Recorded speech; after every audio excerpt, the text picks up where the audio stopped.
Have you got any advice for 21-year-olds who, I guess, seem pretty lost and they don't really know which direction to go in?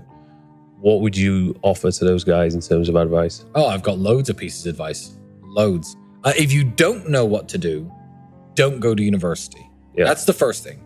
If you know what you want to do and you need a university degree to do it, then obviously pursue that. If you don't know what you want to do, going to university is going to burn 3 or 4 years of your time and likely get you into a bunch of debt and a bunch of trouble that you don't need. If you don't know what you're doing, avoid university. Step number 1. 2, don't waste time on frivolous pursuits. Stop trying to live like the man unless you've actually become the man first. Don't chase women too much. Don't chase having fun too much. Don't chase clout too much. Don't try to be seen in cool places that you can't actually afford to be in. You know, Dubai is actually a very interesting example of this. I'm going to go off on a bit of a tangent here, but that's all good advice. It's simple. Dubai is a very good example of this because Dubai is a place where people can look like they're doing something big when they're doing absolutely nothing at all. Mm-hmm. There are hotels in Dubai, like the hotels I stay at, that are 1, 2, 3 grand a day, 10 grand a day. They do exist. And there are also hotels in Dubai up near the old town where, you know, the laborers and the workers stay that cost $35, $40, $50 a day. That does happen. You could fly to Dubai, and people do this. Men do this with no money because men don't have the ability to just, you know, hit dating apps in Dubai and live the good life. They come to Dubai with their friends. They have no money in their pockets. They have a nice shirt that they'll wear, fine.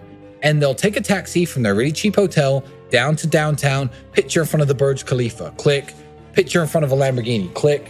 Now they're a guy with a picture in front of a Lamborghini in Dubai. They're a guy who hangs out in Dubai now. He's at the Burj Khalifa. He makes less than $1,000 a month, probably. You know, people do this. They literally clout chase based on location. And that is the biggest waste of time that I've ever heard of. You know, go on a vacation within your budget and have fun with your friends, by all means, and take your mind off trying to be somebody. But yeah, people pretend too hard today. And the effort it takes to pretend short term will make you look richer or cooler or more successful than you are. But if you take all the time that you spend pretending and actually invest it into trying to become what you're pretending to be, you'll get there. A lot of people, including my brother, who say that reading books is largely a waste of time. I used to have time to waste. Books are entertainment. People read and they think that reading is going to make them rich or make them successful.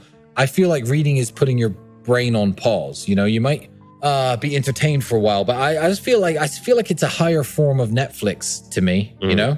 And even, you know, success books, you know, I saw a copy of Rich Dad, Poor Dad somewhere here in your apartment. Yeah. I'm not saying that reading that isn't entertaining. I mean, there's a movie called The Pursuit of Happiness about, you know, I don't know if you've seen a Will Smith movie where he gets successful and stuff, but it's still not going to make you rich. You were already who you were before you bought that book. I know that book isn't that old. But if you're young and you're broke and you don't have anything in life, I don't feel like these success-based, what I would call success porn books, these, you know, alter your mindset, alter your life kind of books are going to benefit you massively. I've read loads of books, but I read for entertainment.